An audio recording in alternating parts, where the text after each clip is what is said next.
Good morning class 9th BTC.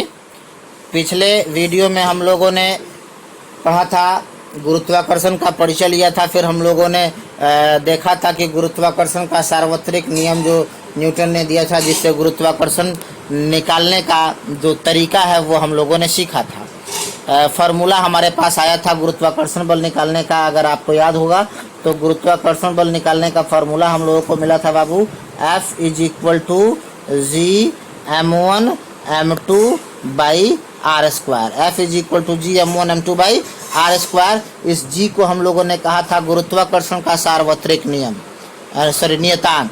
अब इस जी का वैल्यू निकालना होगा तो ये आर स्क्वायर, ये वाला आर स्क्वायर जो है चला जाएगा उधर मल्टीप्लाई में, और ये m1 m2 जो RHS में डिवाइड में है, मल्टीप्लाई में है, वो चला जाएगा LHS में डिवाइड में। मतलब जी का फॉर्मूला निकल गया F into R square m1 by m1 R square by m1 into m2।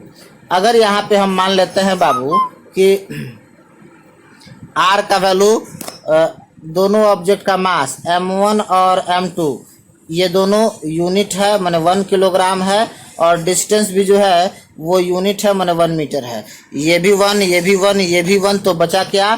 तो g बराबर f, g बराबर f। हम लोगों ने कहा कि universal constant of gravitation is equal to gravitational force.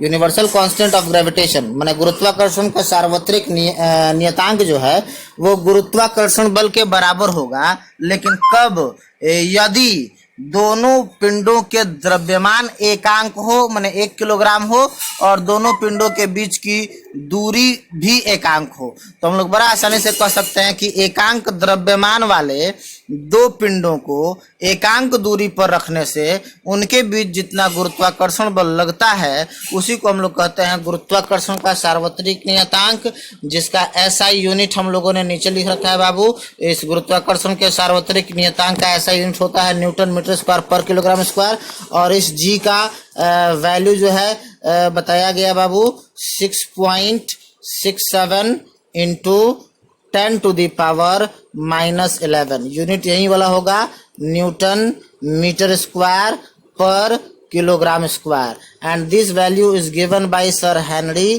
Cavendish. This value is given by sir Henry Cavendish.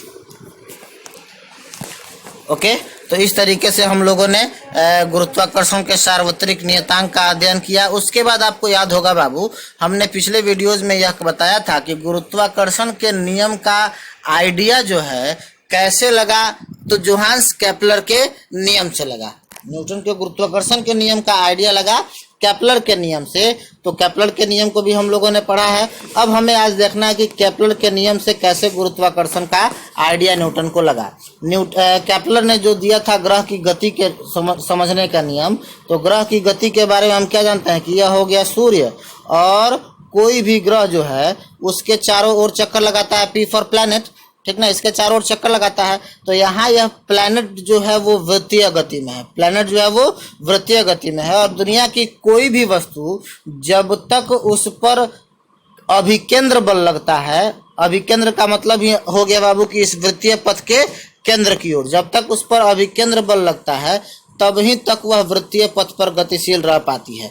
मतलब यह प्लैनेट अगर वृत्तीय पथ पर चल रहा है तो निश्चित तौर पर इस पर क्या लग रहा होगा, तो इस वृत्तीय पथ के केंद्र की ओर लग रहा होगा अभिकेंद्र बल, ठीक है। इस तरीके से इस प्लैनेट पर लगने वाले बल का हमने मान लिख रखा है बाबू कि F is equal to mv square by R, जहाँ m हो गया उस प्लैनेट का द्रव्यमान, v हो गया उस प्लैनेट का वेग, और r हो गया इस वृत्तीय पथ की त्रिज्या। m हो गया प्लैनेट का द्रव्यमान, v हो गया प्लैनेट का वेग, और r हो गया वृत्तीय पथ की त्रिज्या। अब यहाँ पे देखा जाए बाबू, ये m जो है कांस्टेंट है, तो हम इस बराबर के चिन्ह और कांस्टेंट को एक साथ हटाते हैं तो इक्वल टू प्रोपोर्शनल का साइन लग जाएगा, समानुपाती का साइन लग जाएगा। तो हमने कह दिया बाबू कि F समानुपाती v स्क्वायर बाई आर। अब अगर हम बात करें, यह प्लैनेट ऐसे चल रहा है तो एक चक्कर में यह कितना दूरी तय करेगा बाबू, तो एक चक्कर में इसके द्वारा तय की गई दूरी हो गई 2 पाई आर। ये दूरी हो गई मतलब परिधि के बराबर, और एक चक्कर को पूरा करने में लगे समय को हम लोग आवर्तकाल कहते हैं। तो 2 पाई आर बाई टी मतलब दूरी बटा समय हम लोगों ने कर दिया, ये क्या निकल जाएगा, ये वेलोसिटी निकल जाएगा। तो वेलोसिटी बराबर हमने लिख रखा है बाबू 2 पाई आर बाई टी। यहाँ भी 2 पाई जो है वो कांस्टेंट है, तो कांस्टेंट और इक्वल टू के साइन को अगर एक साथ हटाते हैं तो प्रोपोर्शनल का टाइम साइन लग जाता है। तो v इस समानुपाती r बाई v समानुपाती r बाई 2। स्क्वायर करेंगे तो क्या हो जाएगा बाबू, तो v स्क्वायर समानुपाती स्क्वायर करेंगे तो v स्क्वायर समानुपाती r square by T square, v square समानुपाती r square by T square. अब हमने क्या किया कि अंश में और हर में दोनों में r से मल्टीप्लाई कर दिए हैं। तो ये तो हो जाएगा, ऊपर में आर स्क्वायर था, आर से मल्टीप्लाई किया हमने तो आर क्यूब हो गया, और नीचे में ये टी स्क्वायर है और आर से मल्टीप्लाई कर दिया हमने तो R cube by divided by R हो जाएगा। अब ये R cube by T square constant होगा, क्यों, क्योंकि आपको याद होगा बाबू कैपलर ने नियम दिया था T square is proportional to R cube. तो इस हिसाब से आर क्यूब बटा टी स्क्वायर जो है वो कांस्टेंट हो जाएगा। ये कांस्टेंट कहाँ से मिला हमें, कैपलर के third law of planetary motion से।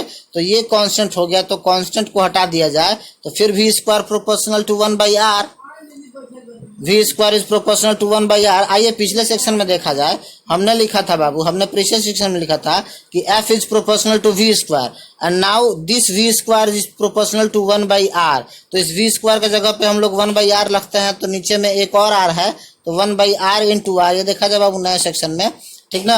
f is proportional to 1 by R into R, तो इस तरीके से हो गया 1 बाई आर स्क्वायर। तो ये जो है वर्ग व्युत्क्रम नियम, इसी का आइडिया लगा था न्यूटन को जो जोहान्स कैपलर के नियम से। और एक खास बात आपको बताते चले बाबू यहाँ पर कि यह नियम केवल गुरुत्वाकर्षण बल ही पालन नहीं करता है, इस नियम का पालन चुंबकीय बल में भी होता है, इस नियम का पालन विद्युत बल में भी होता है।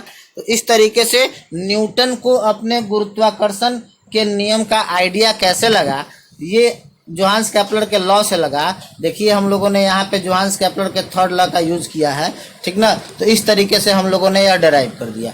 अगले वीडियो में हम लोग पढ़ेंगे मुक्त पतन की घटना के विषय में और गुरुत्वीय त्वरण के बारे में। मुक्त पतन की घटना और गुरुत्वीय त्वरण के बारे में हम लोग अगले वीडियो में पढ़ेंगे बाबू।